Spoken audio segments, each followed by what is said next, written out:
The Five Love Languages by Gary Chapman. This is a self-help book that gives advice to romantic couples on how to communicate the language of love with one another. I'm going to discuss the 5 love languages, and I'm also going to insert my opinion here and there, so hopefully that won't offend you too much. The 5 love languages are: 1. Words of affirmation. 2. Quality time. 3. Receiving gifts. 4. Acts of service. 5. Physical touch. I'm going to start with the first one. Words of affirmation. These are verbal compliments or words of appreciation, and they are very powerful communicators of love. Like, "You look nice in that dress." Or she could say, "The yard looks nice after you mowed it." The manner in which we speak is also important. If your spouse is angry and lashing out, don't reciprocate with anger. Now, I agree with this, and also I don't argue with women because it's dangerous. Women have the power of the criminal justice system behind them, so it's best just to walk away. Don't argue with a woman. The author says, love doesn't keep a score of wrongs. Love doesn't bring up past failures.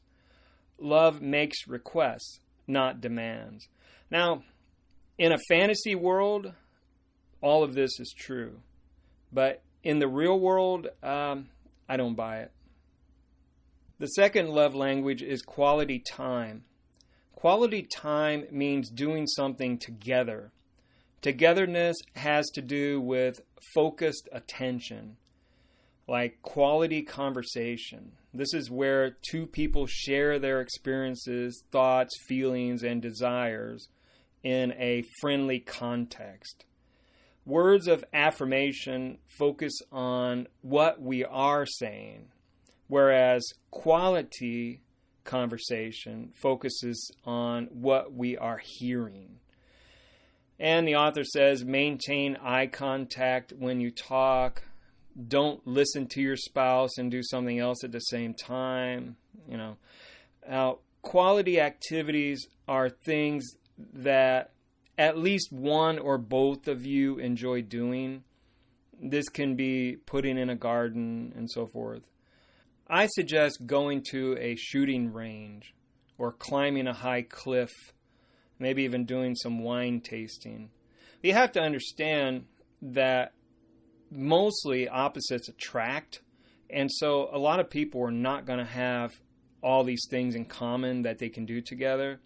So, unless you find somebody that is very similar to you, this will work out. But other than that, I don't know so much.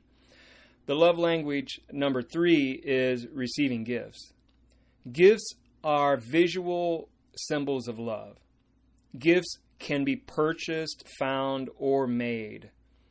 The author suggests leaving a parade of gifts, such as leave a box of candy in the morning, have flowers delivered in the afternoon, give your lover a book that interests her, or give a living gift like a tree or a dog. I think all of these relate to what a man can do for a woman. Anyway, on to the next one. Love language 4 is acts of service.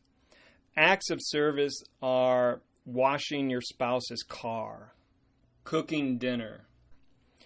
I suggest learning how to give her more intense orgasms. Try new sexual techniques. Surprise her in bed. Take your time in bed. Sex is very powerful, and the better you are at it as a man, the more love you'll get from her.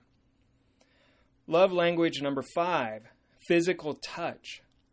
Physical touch is a primary way for communicating marital love, like holding hands, kissing, embracing, and sex.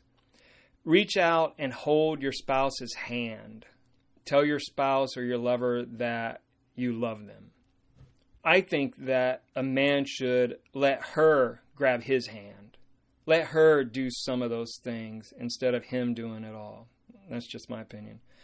Well, in conclusion, these suggestions should be common sense, I suppose, for lovers, but often people stray away from romance and spontaneity, so they need these kind of books to remind them. My best advice is to stay in shape. Don't get fat. Continue doing what you love. Learn to be an excellent lover. Give her an orgasm every time, and you'll be in good shape. Don't be a pushover. Don't fall into her frame, and don't think like a woman. And my advice to women is just be loving, be feminine, appreciate what your man is doing. Don't cheat on him. Don't compare him to other men. And I don't know if things will still work out, but at least they'll be better. Anyway, talk to you later. Bye.